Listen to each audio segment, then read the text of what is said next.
এটা কলিযুগ। দানের থেকে নাকি ধর্ম নেই, আর সেবার থেকে নাকি পুণ্য নেই। কাউকে খাইয়ে তুমি কখনো এখন সন্তুষ্ট করতে পারবে না। এখন যত খাওয়াবে, যতদিন দিতে পারবে, ততদিনই তোমার প্রশংসা করবে। আর যতদিন তুমি না দিতে পারো, না খাইতে পারো, ততদিন তোমার আর কেউ প্রশংসা করবে না।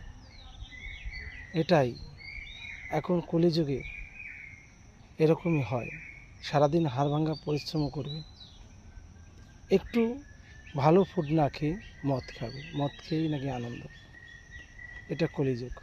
তাই বলছি, কলিযুগে এখন উল্টো, ভালো কেউ চায় না, যাতে জীবনটাকে শেষ করা যায় সেটাই সবাই চায়। তো কথাটা যদি একমত হয়ে থাকো, লাইক কমেন্ট শেয়ার করে পাশে থাকো।